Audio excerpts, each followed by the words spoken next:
fait, une cliente qui m'a contacté puisque son père est décédé, pour qu'on déplace le magnolia, c'était l'arbre préféré à son père. Fait que là, on va le chercher à Hitchenbrook, on va le transplanter, puis on va l'amener à Notre-Dame-de-Grâce. C'est quand même un gros projet, là. C'est une grosse transplantation parce que l'arbre il est quand même mature, mais c'est quand même excitant parce qu'il y a comme le lien avec l'attachement, toute la partie émotive qui est liée avec l'arbre, puis comment est-ce que les plantes sont là, sont présentes dans notre vie, tu sais, puis c'est quoi l'impact puis la portée qu'ils ont dans nos expériences. Fait que là, on est sur la route vers la première étape du projet. Tourne à gauche. Et c'est un gros. C'est l'arbre juste là. Ouais. Chacune des branches est comme associée à des racines sous terre. Fait que quand on va le couper, c'est sûr qu'on va abîmer les racines. Ça, c'est inévitable. Fait que ce qu'on veut, c'est que réduire le besoin d'eau des branches. Fait qu'en fait, si les branches sont plus grandes, ben en fait, il y a besoin de plus de racines pour y aller. Fait que quand nous, on va ratisser la motte de racines, ben on va avoir un enjeu sur l'accès à l'eau. Fait que ce qu'on va faire, c'est qu'on va réduire les branches pour qu'il y ait moins besoin d'eau. Puis en même temps, ce qu'on va faire, c'est qu'on va tailler des branches qui sont malades. Il y a déjà des branches là, qui sont ouvertes ici. Si tu regardes ça, c'est ouvert, ça a des risques de pourrir, de moisir. Tu vois ici, il est humide en dessous. Là. Donc là, on va sélectionner les branches qu'on coupe, les plus vieilles, parce qu'on veut le rajeunir en même temps que le déplacer. Mais d'habitude, quand on se lance dans la taille, il y a 3 raisons pour lesquelles on veut tailler une branche. C'est soit que la branche est morte, soit qu'elle est malade, ou soit qu'il y a une place qui empêche vraiment genre la fructification des fleurs pour mettre un arbre fruitier ou quelque chose comme ça. Là, dans ce cas-ci, c'est surtout les branches qui sont malades qu'on va couper. Ici, toute l'eau qui s'infiltre. Ah, regarde, les fourmis s'installent là-dedans. Là. Ici, je vois des fourmis qui se promènent à l'intérieur. Fait que toute cette branche-là là, est morte. Tout ça, on va la couper au complet. Ce qu'on veut faire, là, c'est qu'on veut descendre, regarder la partie qui est blessée. OK, la partie qui est blessée, elle finit là. Puis après, on va aller trouver une place où toute l'intention d'amener de la sève en haut, qu'elle puisse se rediriger quelque part. Fait qu'on veut trouver une place, mettons, un drageon plus bas. Fait que ici, tu vois, là, il y a un petit drageon qui est jeune. Fait qu'on peut se rendre à ce drageon-là. Si on la fait juste la couper straight, de même, mais quand elle va arriver en bas, avec le poids de la branche, elle va casser puis elle va déchirer l'écorce.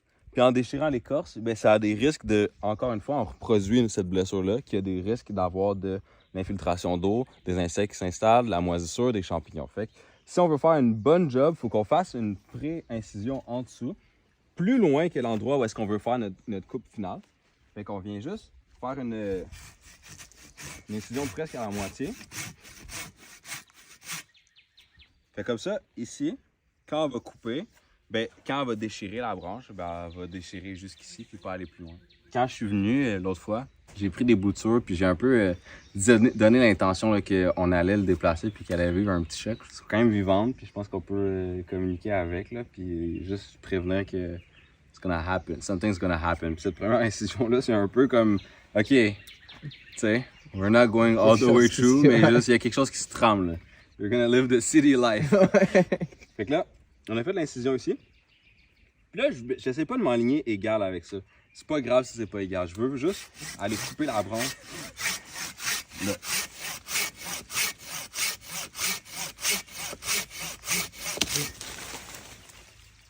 Pourquoi tu n'utilises pas de chainsaw, exact? Un, pour le bruit. Je trouve que l'horticulture, c'est un métier qui est comme super paisible. Puis là, t'es dans la nature, t'as les oiseaux. Puis il y a comme quelque chose avec la lenteur aussi qui rajoute dans l'expérience. Puis avec une chainsaw, tu peux faire vraiment plus de choses. Fait que t'es comme plus efficace, mais tu fais des choses qui sont moins intentionnelles. Fait que là, c'est comme, ah oui, je vais couper les branches. Mais tu sais pas, est-ce que t'as vraiment besoin de couper cette branche-là? Tu deviens un peu... C'est facile d'être carried away, genre de comme se faire prendre par un élan de... Ah, je vais couper parce qu'il faut que je coupe. Mais là, quand il faut que tu fasses le travail manuel puis que tu le coupes, là, t'es intentionné, t'es comme, où est-ce que je vais couper? Quand je vais couper? C'est quoi le contexte? C'est quoi l'environnement autour de cette branche-là? Tu veux pas aller dedans directement, là, mais tu vas aller sur le edge, à directement la fin.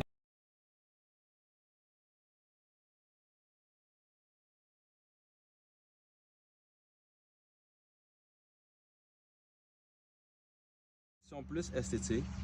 Puis en fait, ici, comme il n'y a pas de branches, il n'y a pas beaucoup de... Les bourrelets, c'est les espaces où tu as le plus de cellules. C'est comme une place de transition. Ça veut dire qu'il y avait un bourgeon ici. Fait que c'est comme une place où il y a plus de de richesse, si tu veux, ou de densité de cellules. Ici, si on le laisse comme ça, ben la broche, elle va très probablement rien refaire. Il n'y aura rien qui va ressortir d'ici.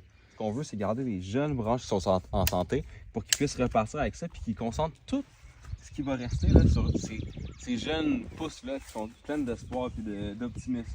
Coupe avec un sécateur, on garde la lame du bord de ce qui reste. Voilà. Là, à partir de là, moi, je suis satisfait avec la shape générale. Fait que ce qu'on va faire, c'est qu'on va juste couper ce qui est mort. Les arbustes, ils font pas une racine aussi profonde que les grands arbres comme ceux qu'on voit là-bas, là, comme le grand érable. Ce qu'on est intéressé à garder, c'est les racines qui sont de surface. C'est ces racines-là qui gardent l'eau. Pour un arbuste, on parle en général là, de 24 à 48 pouces de large. Lui, comme il est plus gros, on va s'enligner plus un 24 pouces. Là. Fait qu'un genre de 2 pieds de rayon à partir du centre, qu'on va aller délimiter avec le coupe-bordure. Puis après ça, on va aller creuser à cet endroit-là. On va aller creuser, puis souvent, quand on fait un trou, on creuse comme ça. Puis après ça, on prend une pelletée de même. Mais on veut jamais lever quand on transplante un arbre, parce que là, on défait la motte. On défait la motte, c'est comme l'ensemble des racines avec la terre. Les racines, en fait, ils retiennent la terre à cet endroit-là. Fait que quand on va le couper, quand on va creuser, on veut plutôt faire notre découpage profond. Puis après ça, on veut faire un deuxième cercle. Puis on va enlever la terre entre ces deux cercles-là. Le but, c'est qu'on soit autour des racines et On non est pas autour des par-dessus. racines. Puis on veut les couper, on veut pas les déchirer. Fait qu'avec notre pelle, on vient les couper, on peut peser, on peut creuser comme ça. Puis après ça, on vient plutôt enlever la partie qui est à l'extérieur, pas la partie qui est à l'intérieur. Donc là, ce qu'on veut faire, c'est on veut, avec le dos de la pelle, la partie qui est comme plate ici, on veut juste aller approfondir le trou, comme ça, aller vraiment profondément, puis couper, justement, là, ça se peut qu'il y ait des racines, là, on va aller les couper. Puis là, progressivement, après, on va venir enlever le trou, on va venir couper, retirer la terre, puis là, quand on va finir le tour, on va continuer, étape par étape, à aller enlever, puis là, ce qu'on veut, c'est aller faire un angle ici, comme ça. En fait, là, on a quand même bien dégagé la motte, on a creusé en ligne droite, à partir de la ligne de 2 pieds du centre. Puis là, on est capable, à partir de ce moment-là, d'avoir une meilleure identification, une meilleure aperçu de c'est quoi la situation des racines. Fait que là, si on regarde ici, mais là, ici, il n'y en a vraiment pas beaucoup des racines, là. Mais si on vient par ici, suivez-moi, ici, il y en a plus. On a plus de racines, là. Puis, on voit qu'après 6 pouces et demi, ça commence à rapetisser. Il y en a un petit peu moins. Fait que là, à partir de là, on va pouvoir commencer à rentrer en angle, comme ça, dans la motte. On est rendu à une étape difficile où il pleut, l'arbre est très gros, c'est tough. On continue à travailler puis à le faire à une échelle qui est humaine là. Là il pleut, il y avait une grosse pluie qui est arrivée, qui s'est abattue sur Haitian Brook.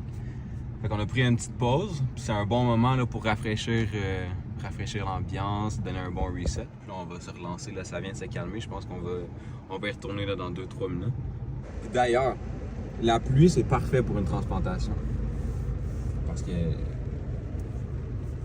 l'arbre essuie moins, il y a moins besoin de faire de photosynthèse, fait que c'est perfect timing.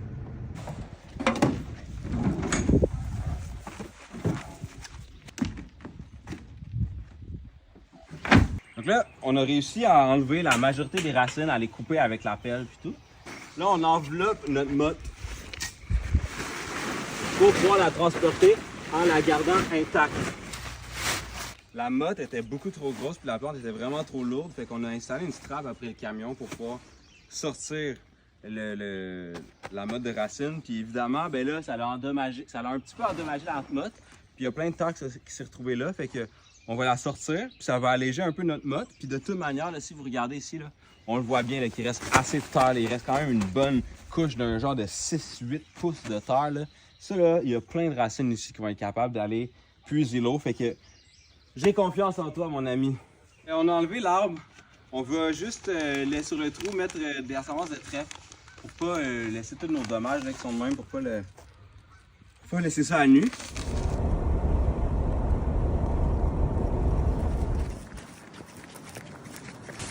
On va chercher du paillis et du compost avant d'arriver chez la cliente.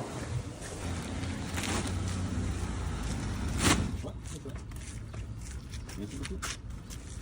Tu correct le porter? Ben oui.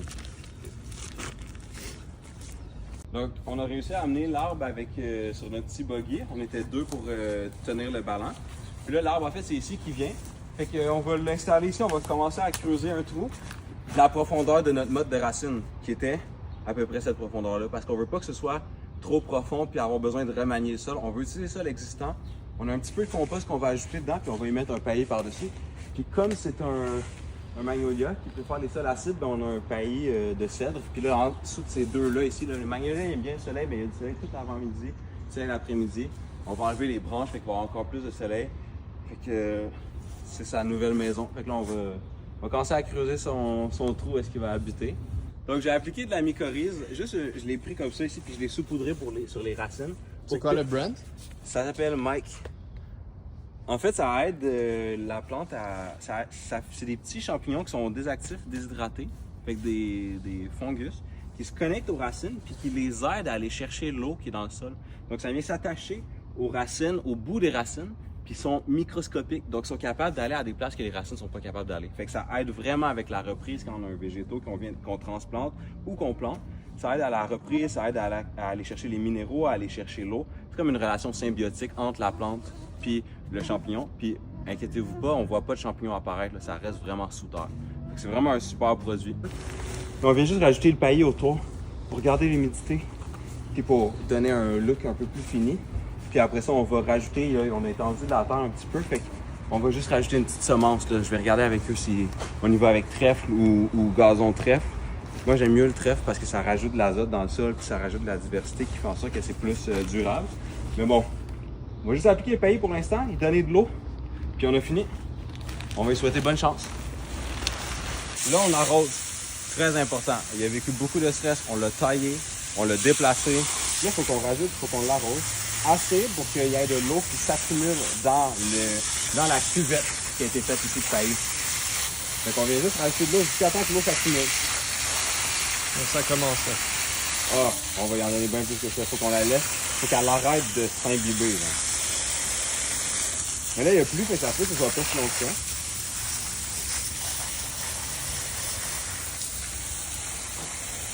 C'est la partie la plus importante. Puis quand tu transplantes une plante comme ça, aussi grosse, même peu importe la plante qu'on transplante, surtout quand il fait chaud. Là, on est au printemps, fait que c'est encore correct, mais on veut vraiment l'arroser régulièrement, là, à tous les jours. Faut qu'on vienne lui donner des soins au moins pendant 3 semaines. Pourquoi quand c'est un arbre qu'on n'arrosait pas avant, là on doit l'arroser nous-mêmes? En fait, parce qu'on a coupé toutes ses racines, fait qu'il est plus capable, il est plus autonome dans son approvisionnement en eau. Il est pas capable d'aller chercher l'eau qui se retrouve ici, qui se retrouve en profondeur. Fait qu'il faut vraiment qu'on imbibe le sol puis qu'on le sature complètement d'eau pour rendre sa job d'aller chercher l'eau super facile. Le trailer, il est parti, c'est parti?